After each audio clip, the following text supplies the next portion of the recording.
जिनकी तरफ गवर्नमेंट को ज्यादा ध्यान देने की जरूरत है।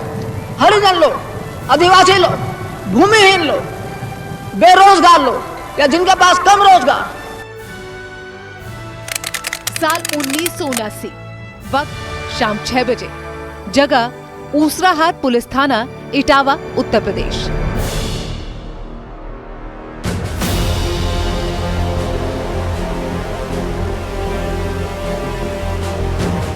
धीमी चाल में एक 75 साल का बुजुर्ग शख्स उत्तर प्रदेश में इटावा के ऊसराहार पुलिस थाने में घुसता है।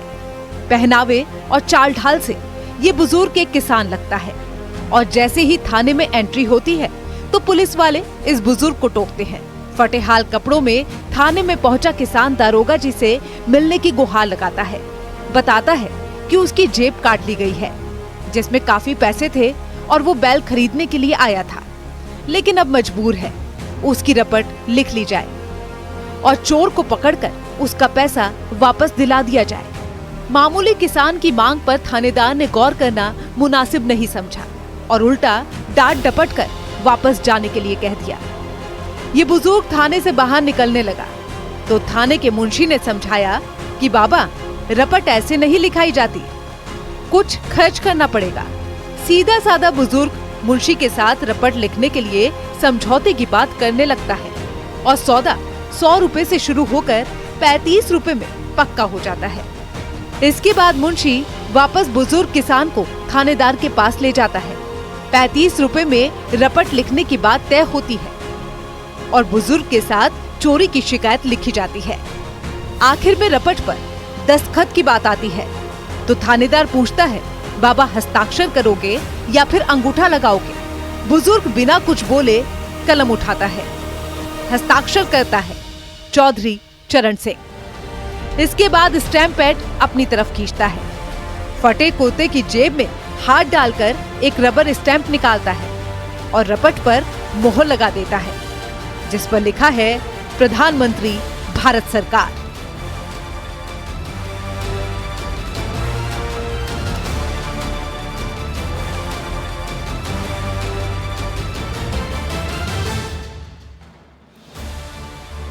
दरअसल ये थे भारत के 5वें प्रधानमंत्री चौधरी चरण सिंह। किसानों की थाने में अनदेखी की शिकायत मिली तो खुद ग्राउंड जीरो पर जाकर निरीक्षण कर डाला। इसके बाद जो हुआ वो अप्रत्याशित नहीं था। थानेदार समेत पूरा थाना सस्पेंड और आला अफसर एडीओ पर दौड़ते दिखाई दिए।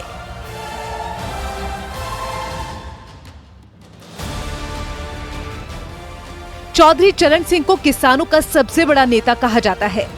मोदी सरकार ने चौधरी चरण सिंह को मरणोपरांत देश के सर्वोच्च सम्मान भारत रत्न से नवाजा है। मेरठ के एक गांव में मिट्टी और फूस के घर में पैदा हुआ किसान का ये बेटा पढ़ लिख कर वकील बना, आजादी की लड़ाई में अंग्रेजों के खिलाफ लड़ा, जेल में यातनाएं झेली और फिर विधायक से लेकर देश के प्रधानमंत्री पद तक का राजनीतिक सफर भी जिया। वो राजनीतिक सफर जिससे आज भी हर सियासी विचारधारा के लोग प्रेरणा लेते हैं।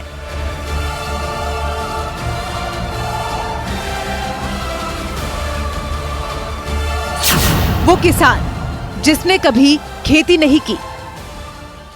देश के प्रधानमंत्री आदरणीय नरेंद्र मोदी जी ने चौधरी चरण सिंह जी को भारत रत्न देने का फैसला लिया। जो उन्होंने पहल ली, ये एक बहुत बड़ा फैसला है। ये सर्वविदित है कि मैं प्रसन्न हूँगा। सभापति जी, मैं जानता हूँ व्यक्तिगत तौर से आप भी गदगद हैं, लेकिन ये भाव सिर्फ यहीं तक सीमित नहीं, इस सदन तक सीमित नहीं है। मैं बताना चाहता हूँ कि कल देश के हर कोने में आपके निर्णय की गूंज पहुंची है। गांव-गांव में दिवाली मनाई गई है। वो पीएम जो कभी सदन के सामने नहीं आ सका। करोड़ों किसानों की आवाज को उन्होंने जो बुलंदी दी, सचमुच चौधरी साहब का सम्मान देश के कोटि कोटि अन्नदाता किसानों का सम्मान है और चौधरी साहब की स्मृतियों को यह एक नमन भी है। रातों रात किसानों को बनाया जमीन का मालिक। आजाद भारत में चौधरी सिंह से बड़े किसान नेता नहीं हुए। किसानों के लिए जो काम उन्होंने किया शायद कोई दूसरा नहीं कर पाया, और बहुत दिनों से इस बात की प्रतीक्षा देश भर के किसानों को थी, और बड़ी खुशी की बात है। जमींदारी प्रथा को जड़ से खत्म करने वाले नेता। प्रधानमंत्री जी की जो दूरदृष्टि है, जिस तरीके से उन्होंने हर वर्ग को और हर उस व्यक्तित्व को जिसने इस देश के प्रति अपनी समर्पितता दिखाई है और निर्माण का काम किया है, ऐसे लोगों को भारत रत्न जो देश का सर्वोच्च सम्मान है। हाजिर जवाब नेता जो इंदिरा गांधी से भिड़ा। उत्तर प्रदेश के मुख्यमंत्री रहे या देश के गृह मंत्री, विधायक के रूप में उन्होंने हमेशा राष्ट्र निर्माण को गति प्रदान की है। वे आपातकाल के विरोध में भी डटकर खड़े रहे। गुलामी के दौर में किसानों के लिए अंग्रेजों से भिड़ा। प्रधानमंत्री नरेंद्र मोदी जी का आभार प्रकट करता हूं। चौधरी चरण सिंह जी किसानों के बड़े नेता थे, पूरे देश में उनका नाम था, और किसान आज पूरे एक एक किसान पूरे देश का, खासकर उत्तर प्रदेश का बहुत ही आह्लादित है, प्रसन्न है। अपने आप को उसको शामिल करता हूँ, अपने जो सहयोगी मिनिस्टर हैं बैठे उन सबको शामिल करता हूँ कि हमको अनवरत परिश्रम करना पड़ेगा, तब जाकर ये देश उठेगा।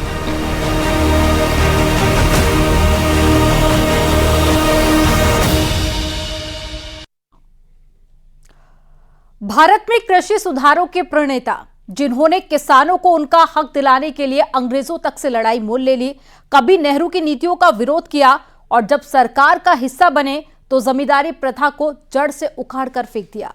किसानों के वो नेता जो कि प्रधानमंत्री रहते हुए एक शिकायत मिलने पर उत्तर प्रदेश के एक छोटे से थाने में पड़ताल करने पहुंच गए। आज व्यक्ति विशेष में बात कर रहे हैं भारत रत्न चौधरी चरण सिंह की।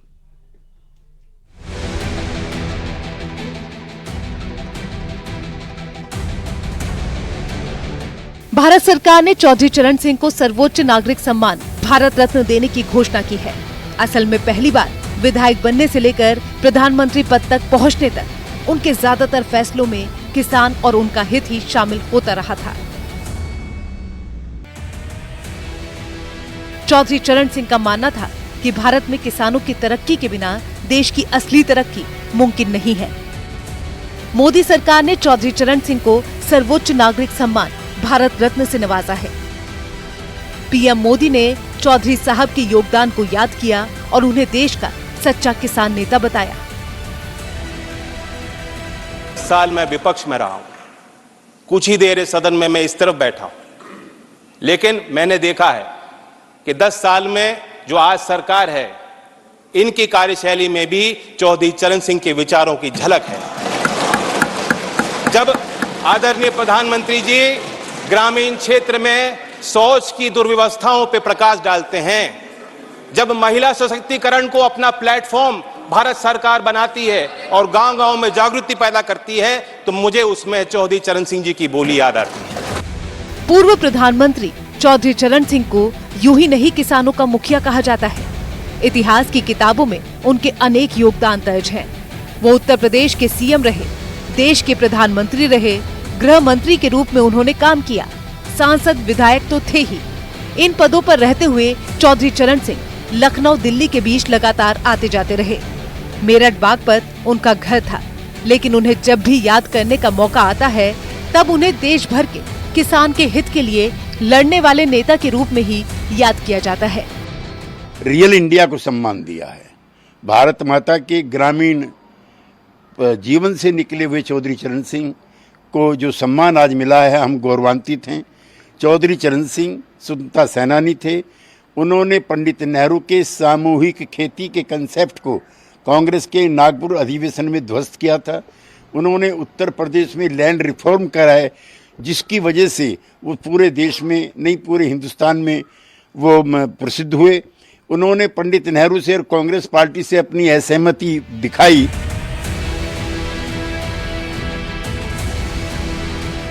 असल में पहली बार सीएम बनने से लेकर प्रधानमंत्री पद तक पहुंचने तक उनके ज्यादातर फैसलों में किसानों के हित ही शामिल रहे।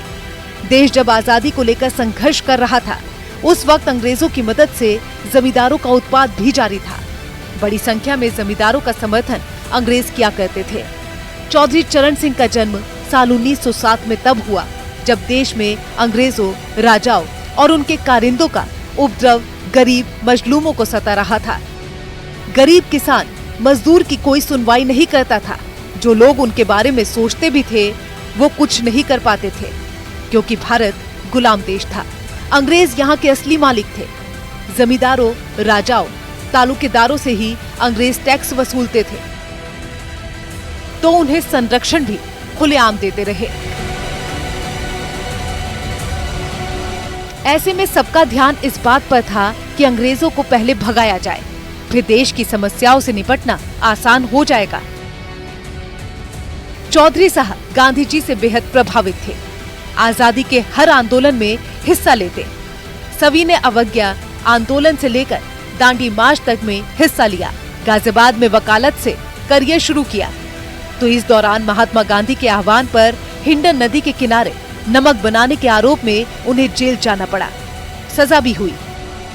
इसे जितने भी किसान नेता और जितने भी दलों ने जो समय समय पर मांग की थी, उन सबको बधाई और धन्यवाद, जिनकी के परिणाम आज दिखाई दे रहा है कि देश के पूर्व में रहे प्रधानमंत्री, किसान नेता, और उन्होंने पूरी ज़िंदगी अपनी लगा दी थी गरीब किसान को खुशहाली के रास्ते पर लाने के लिए। चौधरी साहब के मन में हमेशा उनका गांव बसा रहा। किसान की जिंदगी ही उनकी जिंदगी रही। वे जिस भी पद पर रहे, किसानों के लिए उनके दरवाजे हमेशा ही खुले रहे। उनके किसानों का मसीहा बनने के पीछे उनका पहला फैसला रहा। ये फैसला मील का पत्थर साबित हुआ और किसान रातों रात जमीन के मालिक हो गए। दरअसल अंग्रेज देश से जा चुके थे। पंडित जवाहरलाल नेहरू देश के प्रधानमंत्री थे और उत्तर प्रदेश के सीएम थे पंडित गोविंद वल्लभ पंत। किसानों के प्रति चौधरी साहब के काम को देखते हुए उन्हें पंडित पंत ने कई जिम्मेदारियां सौंपी। उसी में से एक महत्वपूर्ण जिम्मेदारी थी जमींदारी प्रथा का उन्मूलन, जिसे चौधरी साहब ने बखूबी अंजाम दिया। 1 जुलाई 1952 को उत्तर प्रदेश ने जमींदारी प्रथा को उखाड़ फेंका। भूमि संरक्षण कानून साल 1954 में पारित हुआ। लाखों किसान रातों रात जमीन के मालिक हो गए। मालिकाना हक मिलने से किसानों के चेहरे खिल गए। कृषि में तरह तरह की छूट, आर्थिक मदद के तरीके भी चौधरी चरण सिंह की ही देन है। भारत सरकार में पहुंचे तो किसानों को समर्थन देने वाले नाबार्ड की स्थापना की।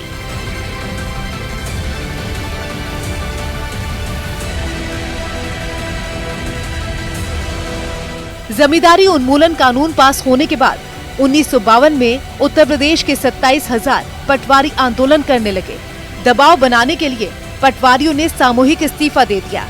उन्हें लगता था कि सरकार डर जाएगी, पर ऐसा नहीं हुआ। चौधरी चरण सिंह ने सभी का इस्तीफा स्वीकार किया और नए पटवारियों की नियुक्तियां कराई, जिसमें चौधरी चरण सिंह के प्रयास से ही 18% हरिजनों को भी इस पद के लिए चुना गया। 1937 से 1977 तक छपरोली से विधायक रहे, लेकिन कभी लाव लश्कर लेकर नहीं चले। जो आया सबसे मिलते।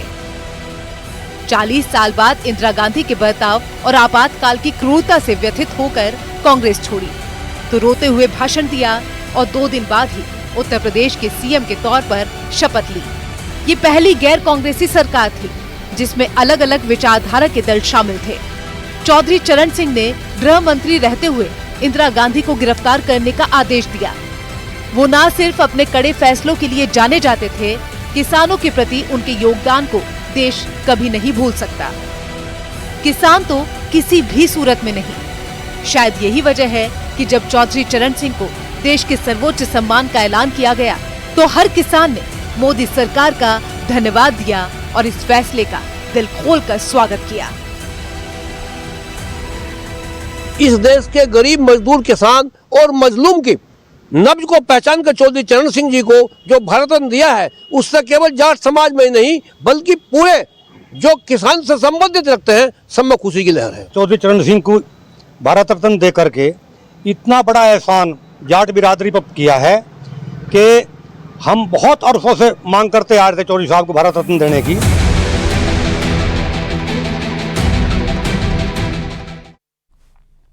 चौधरी चरण सिंह को देश के सर्वोच्च सम्मान पर विपक्ष की सियासत भी दिखी। किसी ने इसे चुनावी स्टंट कहा तो सदन में कांग्रेसियों का हंगामा भी दिखा। आखिर क्या अब किसानों का मूड बदल गया है और इसीलिए ही विपक्ष परेशान है? एक रिपोर्ट के जरिए आपको दिखाते हैं। –